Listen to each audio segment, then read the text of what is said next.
اللهم صل على سيدنا محمد يا رب صل وسلم دائما ابدا على حبيبي. تو جب بھی اللہ کی کسی نعمت کو دیکھا کرو میرے بھائی, اللہ سے یہ دعا مانگا کرو, اے اللہ اس نعمت کے شکر کی توفیق دے دے, اس نعمت کے شکر کی توفیق دے دے. اور شکر کیا ہے نعمت کا؟ اللہ کی نافرمانی کے تصور سے بھی شرم آنے لگے. ہمارے حضرت فرمایا کرتے تھے کہ جب تک دل ایسا نہ بن جائے کہ گناہ کے تصور سے شرم آنا شروع ہو جائے, اس وقت تک وہ دل نہیں ہے. وہ صرف باڈی کے لحاظ سے دل ہے, وہ تو گدھے میں بھی ہوتا ہے. وہ دل جس میں احساسات ہوں, جذبات ہوں. وجاء بقلب سلیم, قرآن کریم کہتا ہے نا کہ آخرت میں کامیابی اس کو ملے گی. وجاء ربہ بقلب سلیم, جو اپنے رب کے پاس ایسا دل لے کر آیا جو دل برائیوں سے پاک تھا. پتہ ہی چلا بھائی, ایک تو دل کولیسٹرول سے پاک کرنا جتنا ضروری ہے, برائیوں سے پاک کرنا اس سے بھی زیادہ ضروری ہے. اور یہ دل کی برائی ہے کیا؟ دل میں دنیا کی محبت پیدا ہو جائے, اللہ کی نعمتیں دیکھ کر بھی اللہ سے محبت نہ پیدا ہو, جذبات مر جائیں, احساس مر جائے.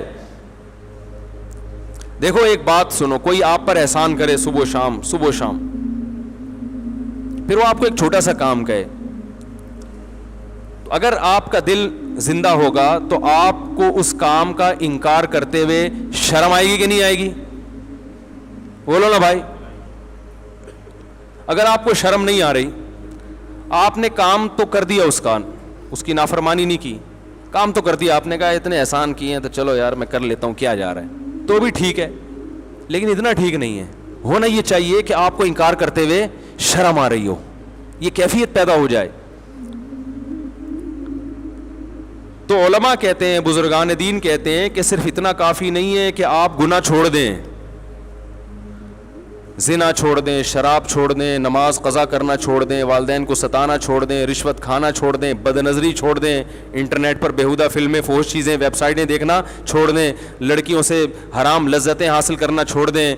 صرف اتنا کافی نہیں ہے, بلکہ صحیح دل اس شخص کا ہوتا ہے کہ اسے جب پتہ چل جائے کہ بھائی اللہ نے اس چیز کو غلط قرار دیا ہے تو اسے وہ کام کرتے ہوئے شرم آئے. کرتے ہوئے نہیں, تصور, کیونکہ کرتے ہوئے تو کرنا تو شروع کر دیا اس نے, تصور سے شرم آئے, بھئی کیسے کر لیتے ہو. یوسف علیہ الصلاۃ والسلام کو جب عزیز مصر کی بیوی نے بند کمرے میں زنا کی دعوت دی, جوان ہے, جوان خوبصورت, اور بادشاہ کی بیوی بھی کوئی کم خوبصورت نہیں ہوگی, اور مصر کا حسن تو ویسے ہی مشہور ہے, مصر میں تھی, کوئی روک ٹوک نہیں ہے, نہ بدنامی کا خطرہ. عورت جب خود دعوت دے رہی ہو تو منع کرنے میں بدنامی کا خطرہ ہوتا ہے, کیونکہ اس طرح کی عورتیں الٹا بلی کس پہ ڈال دیتی ہیں؟ مرد پہ ڈال دیتی ہیں, بدنام کر دیتی ہیں, اور لوگ اس قسم کی باتوں میں عورت کی بات کو شوق سے سنتے ہیں. تو تمام راستے زنا کے آسان ہو چکے ہیں, بدنامی کا ڈر بھی نہیں ہے, بلکہ انکار کرنے میں بدنامی کا ڈر ہے, اور ہوئے بھی. انکار کرنے میں جیل جانے کا خوف ہے, اور چلے بھی گئے. لیکن ان سب باتوں کے باوجود کیا کہہ رہے ہیں؟ معاذ اللہ انہ ربی احسن مثوایا, اللہ کی پناہ, وہ میرا رب ہے جس نے مجھے اتنا بہترین ٹھکانہ عطا کیا. مجھے تو میرے بھائی کنویں میں ڈال کے چلے گئے تھے, میں تو کوئی پرسان حال نہیں تھا, میرے رب نے مصر کے محلات میں پہنچا دیا. اب میں اس رب کی نافرمانی کیسے کروں؟ تو تصور سے شرم آ رہی ہے نا ان کو. حالانکہ یہاں شیطان بہکا سکتا تھا کہ آپ تو مسافر ہیں, آپ پر تو بڑی آزمائشیں آئی ہیں, بھائیوں نے کنویں میں ڈال دیا تھا, تو میں تو ویسے ہی اتنی ٹینشن میں ہوں, باپ سے بچھڑا ہوا, میں ٹینشن ریلیز کرنے کے لیے اگر اس برائی میں وقتی طور پہ پڑ جاؤں تو پھر کیا حرج ہے اس میں. شیطان یہ ساری پٹیاں پڑھا دیتا ہے, اور انہی پٹیوں کی وجہ سے انسان گناہ کرتا ہے. وہ اللہ کی نعمت کے پہلو کو دیکھ رہے ہیں کہ کنویں میں بہت سے لوگ گرے ہیں, نکلے نہیں ہیں, میرے رب نے مجھے, بولو نا یار کیا ہو گیا, نکالا ہے. پھر اب یہ منفی پہلو تو یہ کہ بازاروں میں بکاؤں غلاموں کی طرح, پیغمبر کی اولاد اور بک رہا ہوں کہاں؟ بازاروں میں. یہ نیگیٹو پہلو تھا نا. شیطان یہاں بہکاتا ہے, ہم جیسے ہوتے تو شیطان بہکاتا کہ یار ہم تو بازاروں میں بکیں, کوئی ہماری عزت ہے, آج چلو ایک موقع مل رہا ہے تو اپنی ٹینشن تو تھوڑی دور کرو نا. اور وہ بھی انکار کرنے میں کتنی آزمائشیں ہیں. لیکن نہیں, بازاروں میں بکنے کا تذکرہ نہیں آ رہا, بلکہ میرے رب نے ایک شخص جو بطور غلام کے بازاروں میں بکا ہے اس کو ٹھکانہ بادشاہ کے محل میں دے دیا. سمجھ رہے ہو؟ اپنی تھنکنگ کو انسان پازیٹیو کرے نا تو ہر نیگیٹو میں پازیٹیوٹی نظر آتی ہے, اور سوچ ہی کم وقت کی غلط ہو تو ہر مثبت چیز میں بھی منفی پہلو. اور یہ ہو رہا ہے لوگوں کے ساتھ. کوئی مالی نقصان ہو جائے, ہائے میرے یہ ہو گیا, ہائے میں تو مر گیا, پتہ نہیں میرے ساتھ ہی کیوں ہے. میں ان سے کہتا ہوں روٹی کھانے کو مل رہی ہے؟ ہاں مل رہی ہے. میں نے کہا بہت سے لوگوں کا ایسا نقصان ہوا روٹی سے بھی گئے, تو آپ پر اللہ کا بڑا فضل ہے, اب ضرورت کی ملے گی تو کولیسٹرول پیدا نہیں ہوگا انشاءاللہ. حقیقت ہے. ایک صاحب کی ٹانگ ٹوٹ گئی ایکسیڈنٹ میں, پریشان. میں نے کہا بہت سو کی دونوں ٹوٹی ہیں, ایکسیڈنٹ تو بہت سے لوگوں کے ہوئے ہیں, دونوں ٹوٹی ہیں, شکر کرو ایک باقی رکھی. تو یہ نہ سوچا کرو ایک ٹانگ ٹوٹ گئی, بولو اللہ نے ایک سلامت رکھی, کم از کم بیساگی سے تو چل سکتا ہوں. اور جس کی دونوں ٹوٹ گئی وہ کیا سوچے گا؟ ہاتھ باقی ہیں, ٹھیک ہے نا, زندگی باقی ہے.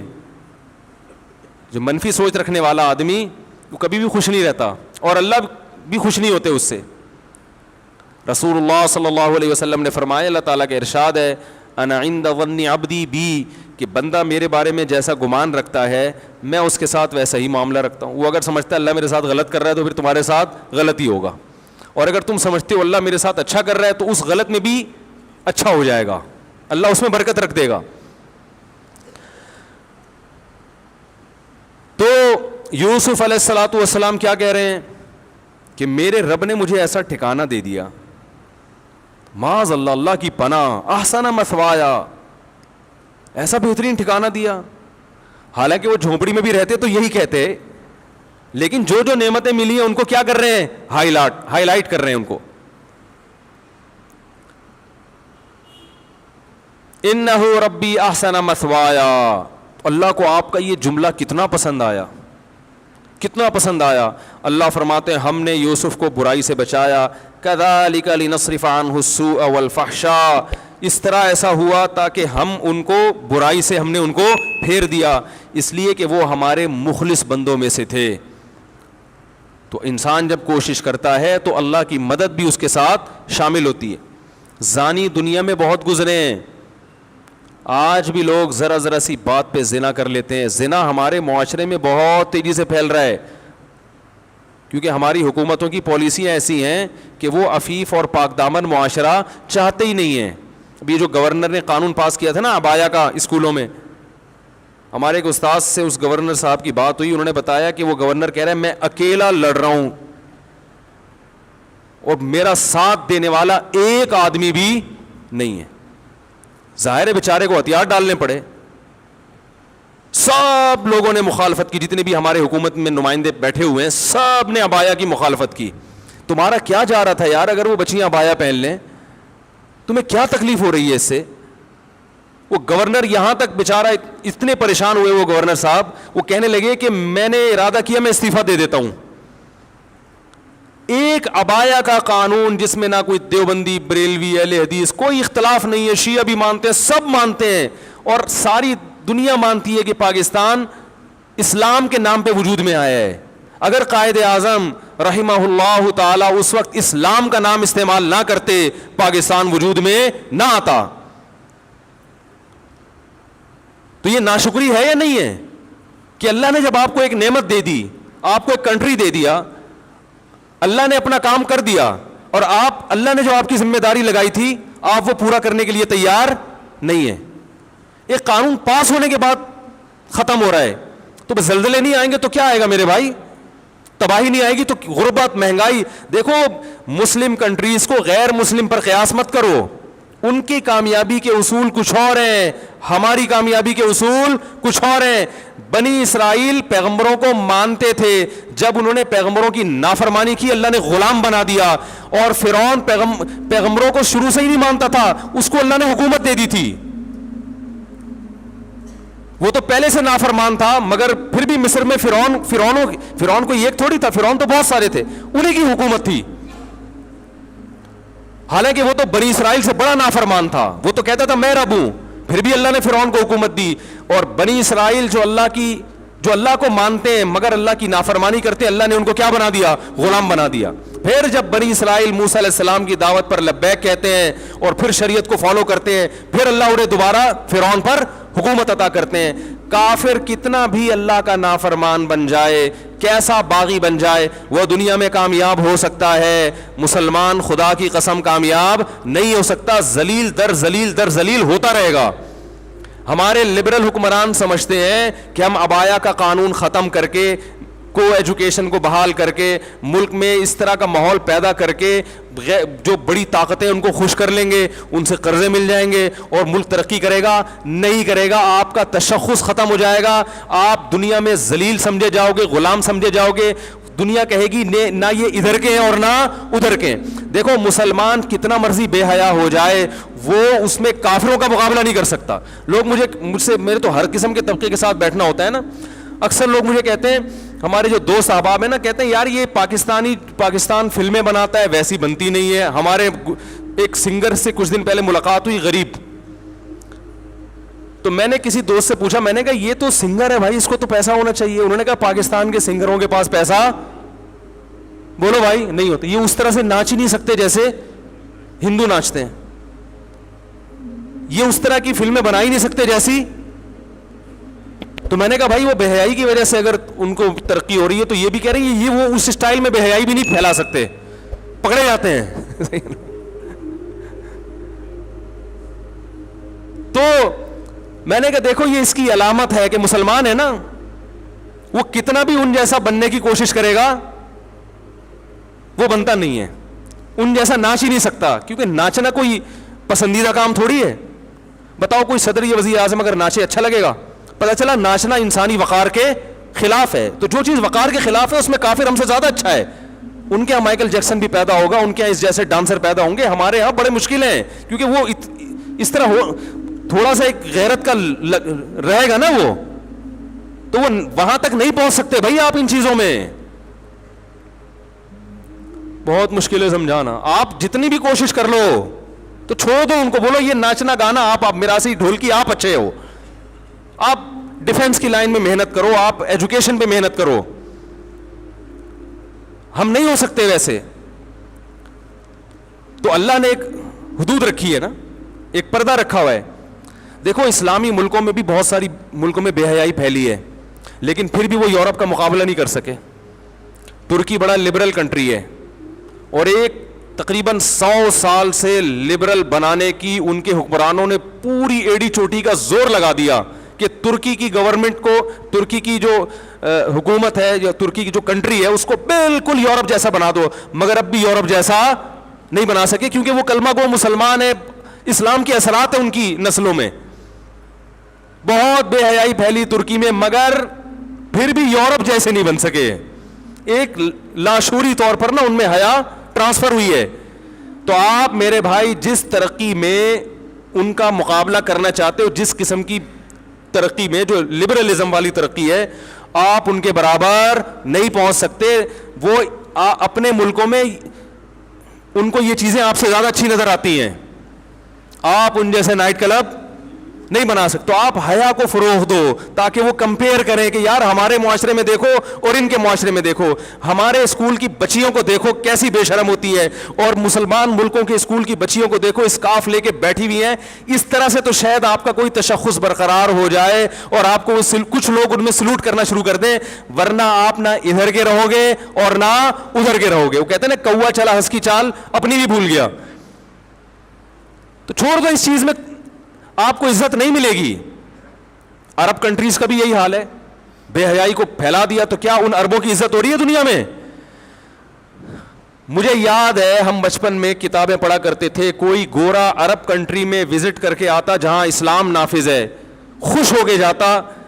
میں نے ایک بچپن میں ایک واقعہ پڑھا تھا کہ عرب جو میاں بیوی تھے نا, وہ سعودی عرب گئے, انہوں نے اسلام قبول کر لیا, بہت پرانی بات ہے. پھر جب وہ اپنے ملک میں گئے تو انہوں نے کتاب لکھی, اپنا واقعہ لکھا, کمپیئر کیا کہ کیسے حیا کے نظام سے نکل کر ہم بے حیائی میں آ رہے ہیں, اور وہاں کتنا اچھا فیل کرتے تھے. بھائی بے حیائی ایسی چیز ہے, ایک وقت تک اچھی لگتی ہے, اس کے بعد انسان کو یہ اچھی نہیں لگتی. حیا اچھی لگتی ہے انسان کو.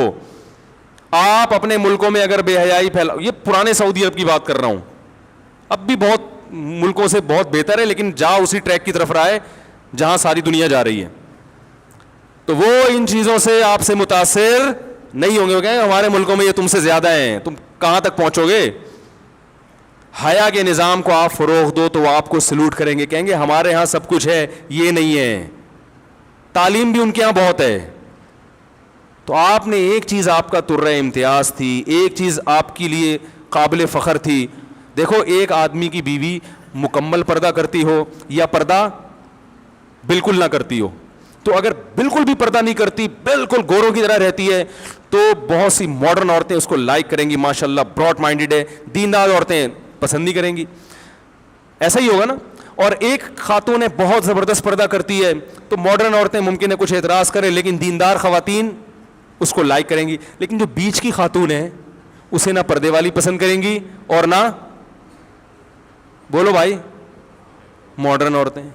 ماڈرن عورتیں اس پہ اعتراض کریں گی, باہر نکلتے ہوئے عبایا لیتی ہے اور جو پردے دار ہے کہیں گی باہر جب نکلتی ہے تو چہرہ تو تمہارا کھلا ہوا ہوتا ہے, تم جوان ہو اور چہرہ کھول کے گھوم رہی ہو, مردوں سے بات چیت کر رہی ہو, تو ادھر ہو جاؤ یا ادھر ہو جاؤ. تو بیچ کا کسی کو بھی اچھا نہیں لگتا. تو اللہ تعالیٰ نے بھی میرے بھائی یہ نعمتیں ہمیں دی ہیں. اللہ نے اصول اور ضابطہ بیان کر دیا کہ تم بنی اسرائیل کی طرح ہو, پیغمبروں پر تمہارا ایمان ہے. تم اگر اپنی ذمہ داری پوری نہیں کرو گے, اللہ کی نافرمانی سے نہیں بچو گے, اللہ تمہیں تباہ و برباد کر دے گا, جیسے کہ ہو رہے ہیں, ہم بھوکے ننگے ہوتے جا رہے ہیں. اللہ سے دعا ہے کہ یہ جو نعمتیں اللہ نے ہمیں دی ہیں, اللہ ان نعمتوں کا استحضار نصیب فرمائے, اور ان نعمتوں کو دیکھ کر ہمیں اپنی یاد نصیب فرمائے. ہمارے حضرت مفتی رشید احمد صاحب رحمہ اللہ تعالی جب بارش ہوتی تھی بہت جذبات میں آتے تھے اور بہت دعائیں مانگا کرتے تھے کہ اے اللہ اس نعمت کا ہمیں شکر کی توفیق دے دے. اور فرماتے تھے میرے دل میں اللہ کی محبت کے جذبات بھڑکنے لگتے ہیں جب میں بارش دیکھتا ہوں کہ میرا رب سخاوت دکھا رہا ہے اپنی, اور اپنی رحمت کا اظہار کر رہا ہے. کیسے زمین آباد ہو جاتی ہے. اور اتنی بڑی رحمت, رسول اللہ صلی اللہ علیہ وسلم کے پاس ایک صحابی آئے گاؤں سے, یا رسول اللہ قحط پڑ گیا ہے, بارش بند ہو گئی ہے, جانور ہلاک ہو رہے ہیں. آپ صلی اللہ علیہ وسلم نے دعا کی اور بارش کی دعا کی, اتنی بارش ہوئی ہے 3 دن تک برستی رہی ہے. وہ صحابی دوبارہ آئے, یا رسول اللہ کھیتیاں ہلاک ہو رہی ہیں, جانور ہلاک ہو رہے ہیں. آپ صلی اللہ علیہ وسلم کے الفاظ دیکھیں, آپ نے فرمایا اللہم حوالینا لا علینا. یہ نہیں فرمایا کہ اللہ اس بارش کو بند کر دے, یہ تو رحمت ہے, اے اللہ اس کو ہمارے اطراف کی طرف لے جا, ہم پر نہیں بلکہ ہمارے شہر کی سے آبادی سے دور اطراف کی طرف لے جا. علماء نے لکھا اس سے صاف پتہ چلتا ہے کہ رسول اللہ صلی اللہ علیہ وسلم نے بارش کے بند کرنے کی دعا نہیں مانگی, کیونکہ قرآن بہت تذکرہ کر رہا ہے اس کا. تو اللہ جیسے اس بارش سے مردہ زمین کو زندہ کرتا ہے, اے اللہ تو ہمارے دلوں کو بھی حیات اور زندگی دے دے. دل مردہ ہیں, زمینیں زندہ ہو رہی ہیں, زمینوں میں پیداوار پیدا ہو رہی ہے, مگر دل میں اللہ کی محبت کے چشمے جاری نہیں ہو رہے. اور قرآن نے اس کی بہترین مثال دی ہے, وَإِنَّ مِنَ الْحِجَارَةِ لَمَا يَتَفَجَّرُ مِنْهُ الْأَنْهَارُ. فرمایا کہ او اشد خشیہ, کہ ان کے دل پتھر سے بھی زیادہ سخت ہو چکے ہیں. پھر فرمایا پتھروں میں بھی تین قسم کے پتھر ہوتے ہیں کہ وَإِنَّ مِنَ الْحِجَارَةِ لَمَا يَهْبِطُ مِنْ خَشْيَةِ اللَّهِ, کہ بعض پتھر ایسے ہوتے ہیں جو پہاڑوں سے لڑک جاتے ہیں, یہ لڑکنے کے لیے بھی تیار نہیں ہے, اپنی جگہ پہ جامد ہوئے ہوئے ہیں. وَإِنَّ مِنْهَا لَمَا يَهْبِطُ مِنْ خَشْيَةِ اللَّهِ وَإِنَّ مِنْهَا لَمَا يَتَفَجَّرُ مِنْهُ الْأَنْهَارُ, اور کچھ ایسے جس میں چشمے پھوٹ پڑتے ہیں. پتھر بھی اتنا سخت نہیں ہوتا, وہ بھی کبھی پانی نکالنا شروع کرتا ہے اور کبھی اثرات قبول کر کے اپنی جگہ سے ہل جاتا ہے. لیکن فرمایا کہ جو لوگ اللہ کو نہیں مانتے یا اللہ کو جیسا ماننا چاہیے ویسا نہیں مانتے, ان کے دل پتھر سے زیادہ سخت ہو چکے ہیں, یہ اپنی جگہ سے ہلنے کے لیے تیار نہیں ہے. یہ اللہ کی نعمتیں دیکھ کر نہ شراب چھوڑنے کے لیے تیار ہیں, نہ زنا چھوڑنے کے لیے تیار ہیں, نہ اپنی ذمہ داریاں پوری کرنے کے لیے تیار ہیں, اور نہ فحش فلمیں اور بیہودہ چیزیں چھوڑنے کے لیے تیار ہیں, نہ زنا اور نہ بدنظری چھوڑنے کے لیے تیار ہیں. تو یہ وہ دل ہیں جو پتھر سے زیادہ سخت ہو چکے ہیں. لیکن اللہ نے ان کو دھمکی دی ہے, فرمایا ہم جو یہ بارشیں برسا رہے ہیں اور نعمتیں تمہیں دے رہے ہیں, تمتعوا, فائدہ اٹھاتے رہو, فإن مصیرکم الی النار, آنا تم نے جہنم کی آگ کی طرف ہے. اللہ پیدا کر کے مار کے چھوڑ نہیں دے گا کہ مٹی ہو کے ختم, نا نا نا نا نا نا. یہ سب کچھ اللہ نے جو نظام بنایا ہے آزمائش کے لیے. آج لوگ تکبر کر رہے ہیں, فخر کر رہے ہیں, اللہ کے حکام کی دھجیاں اڑائی جا رہی ہیں, لیکن اللہ نے فرمایا تمتعوا, مزے اڑا لو. میں نے بتایا نا لبرل لوگ زیادہ مزے اڑاتے ہیں, بارش میں بغیر کپڑوں کے انجوائے کرتے ہیں. مولانا لوگ تو بیچارے تھوڑا کپڑوں کا خیال کر لیتے ہیں نا. تو اللہ فرماتے ہیں تمتعوا, بہت مزے اڑاؤ, شرابیں بھی پیو, زنا بھی کرو, حرام دوستی. جو شادی کی بات کرے اس پر تو بولو ہر وقت شادی شادی کرتا رہتا ہے ممبر پہ بیٹھ کے, لیکن زنا کرتے رہو بیٹھ کے, لڑکیوں سے حرام دوستیاں لگاتے رہو, یتیموں کا مال کھاتے رہو, بڑا بھائی چھوٹے بھائی کو وراثت نہ دے, انٹرنیٹ پر پوری پوری رات ننگی فلمیں دیکھتے رہو بیٹھ کے, لڑکیوں سے اسکائپ پہ ویڈیو چیٹنگ کرتے رہو. اللہ فرماتے ہیں تمتعوا, مزے اڑاؤ, اڑاؤ جتنے اڑا سکتے ہو. ان مصیرکم الی النار, آنا آگ کی طرف ہے, کیونکہ میں رب ہوں, میری سزا پھر میرے حساب سے ہوگی, تمہارے حساب سے نہیں ہوگی. وہ سزا مؤخر اس لیے کی ہے کہ بہت بڑی ہے, چھوٹی موٹی ہوتی تو اسی وقت 2 تھپڑ لگا کے چھوڑ دیتا. یہ تاخیر اس لیے کی ہے کہ مہلت دے رہا ہے, مہلت, اب توبہ کر لو, اب توبہ کر لو, اب توبہ کر لو. نہیں کی تو اللہ فرماتے ہیں موت کا جب وقت آئے گا, پوری دنیا کی دولت بھی اگر دے گا تو میں تیری جان نہیں چھوڑوں گا. کلا انہا کلمۃ ہوا قائلھا, فرمایا اس سے پہلے توبہ کے 2 آنسو بہاتا. زمین اور آسمان نے اگر گناہوں سے زمین اور آسمان کے خلا کو بھر دیا ہے نا, وہ 2 آنسو آگ ٹھنڈا کرنے کے لیے کافی تھے. لیکن جب تم موت اپنی آنکھوں سے دیکھے گا, ساری دنیا کی دولت بھی خرچ کر دے گا, تو اللہ فرماتے ہیں توبہ کا کلمہ ایسا ہوگا, انہا کلمۃ ہوا قائلھا, ایک زبان سے نکلا ہوا کلمہ جو ہوا میں تحلیل ہو گیا. اللہ اپنے قانون میں بہت سخت ہے میرے بھائی. فرعون ساری زندگی نافرمانی کرتا رہا, جب پہلا غوطہ کھایا ہے توبہ کی نا اس نے, اور کیسی پرفیکٹ توبہ کی, کہنے لگا آمنت انہ لا الہ الا الذی آمنت بہ بنو اسرائیل. یہ نہیں کہ میں اللہ پر ایمان لایا, کیونکہ اللہ کے مفہوم میں فرق ہو سکتا تھا, ہو سکتا ہے اپنے آپ کو اللہ کہہ رہا ہو, پوری تشریح شرح کے ساتھ حاشیے کے ساتھ کہہ رہا ہے کہ میں اس رب پہ ایمان لایا جو ایک غلام قوم کا رب ہے.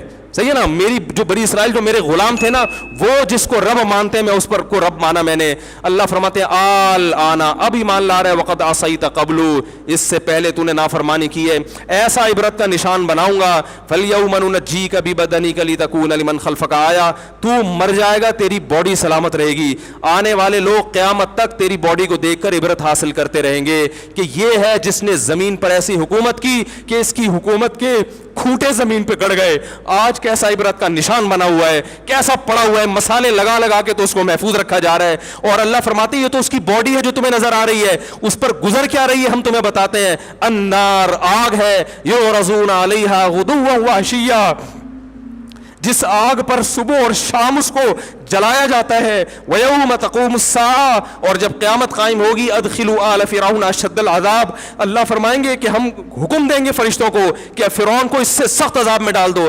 آپ کو فرعون لیٹا ہوا نظر آ رہا ہے, قرآن کہہ رہا ہے لیٹا ہوا نہیں ہے, وہ صبح اور شام آگ میں جلایا جا رہا ہے. اس کو ہزاروں سال گزر گئے, صبح بھی آگ میں جلتا ہے, شام کو بھی آگ میں جلتا ہے. اور فرمایا ابھی قیامت آنے دو, جہنم میں ہمیشہ کے لیے داخل کروں گا جو اس سے بھی زیادہ سخت ہے. وَإِذْ يَتَحَاجُّونَ فِي النَّارِ, اور فرمایا جہنم میں جانے کے بعد کیا ہوگا, آپس میں ان کے مکالمے کو اللہ نے ذکر کیا ہے کہ جو فرعون کے ماتحت تھے وہ فرعون سے کہیں گے تیری اطاعت اور فرما برداری میں تیری حکومت کی وجہ سے ہم نے موسیٰ کی بات نہیں مانی, اسے کمزور کہا, تو کہتا تھا موسیٰ کو بولنا نہیں آتا, موسیٰ کے پاس حکومت نہیں ہے, موسیٰ ہماری طرح پڑھا لکھا نہیں ہے, موسیٰ ہماری طرح براڈ مائنڈڈ نہیں ہے, ہم نے تیری دعوت کی وجہ سے موسیٰ کی بات کا انکار کیا, آج ہم آگ میں جل رہے ہیں. فَهَلْ أَنْتُمْ مُغْنُونَ عَنَّا نَصِيبًا مِّنَ النَّارِ, کیا ایک دن کے لیے تو ہم سے آگ کو دور کر سکتے ہو؟ تو وہ کہے گا کہ میں خود اس جہنم کی آگ میں جل رہا ہوں, میں تم سے آگ کو دور نہیں کر سکتا. اللہ فرماتے ہیں سب مل کے جہنم کے داروغ کے پاس جائیں گے. وقال الذین فی النار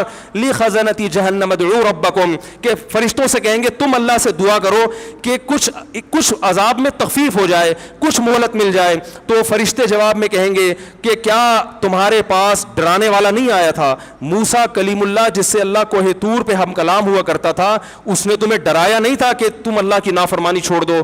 کہیں گے قالوا بلا, وہ کہیں گے ضرور. اللہ فرمائیں گے پھر اعلان ہوگا فادعوا وما دعاء الکافرین الا فی ضلال, فرشتے کہیں گے اللہ نے ہم پر پابندی لگائی ہے تمہاری سفارش کرنے پر, تم خود اللہ کو پکارو. اللہ فرماتے آج ان کی پکار بیکار جائے گی, کوئی اسے سننے والا نہیں ہوگا. دیکھو جب تک جسم میں روح ہے, ایک دفعہ انسان توبہ کے آنسو بہا دے, ایک دفعہ اللہ سے کہہ دے کہ اے اللہ مجھ سے جو جرم ہوا, اگر کسی نے زنا کیا ہے ایک دفعہ کہہ دے اے اللہ آئندہ نہیں کروں گا. اگر کسی نے شراب پی ہے ایک دفعہ کہہ دے کہ اے اللہ آئندہ نہیں پیوں گا. اگر کسی نے اپنے والدین کو ستایا ہے ایک دفعہ کہہ دے اے اللہ آئندہ نہیں ستاؤں گا. اگر کسی نے وراثت کھائی ہے ایک دفعہ کہہ دے اللہ حق واپس کروں گا, آئندہ کسی کا حق نہیں دباؤں گا. اگر کسی نے انٹرنیٹ پر بیہودہ فحش فلمیں دیکھی ہیں ایک دفعہ کہہ دے اللہ دیکھ چکا آئندہ بولو بھائی نہیں دیکھوں گا. اللہ فرماتے ہیں اس کے کہنے میں تاخیر ہو سکتی ہے.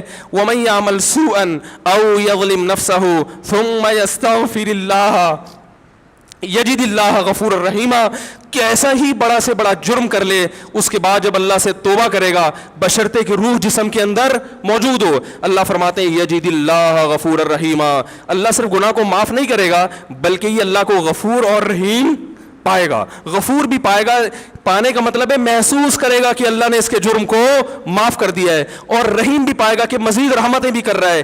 یہ اس وقت تک اللہ کی طرف سے بھائی پیکیج ہے جب تک روح جسم کے اندر موجود ہے, کیونکہ غیب کا معاملہ ہے. جب اس روح اور جسم کا رشتہ کمزور ہو گیا ایڑیاں رگڑتے رہو گے لیکن اللہ توبہ قبول کرنے کے لیے تیار نہیں ہوگا. اللہ سے دعا ہے کہ اللہ ہمیں اس وقت کے آنے سے پہلے سدھرنے کی توفیق عطا فرمائے, اور اس بے حیائی کا جو طوفان ہمارے معاشرے میں پھیلا ہوا ہے اللہ اس بے حیائی کے طوفان سے ہمیں بھی اور اپنے اہل و عیال اور اپنی اولادوں کو بھی بچنے کی توفیق عطا فرمائے. سبحانک اللہم و بحمدک نشہد ان لا الہ الا انت نستغفرک و نتوب الیک.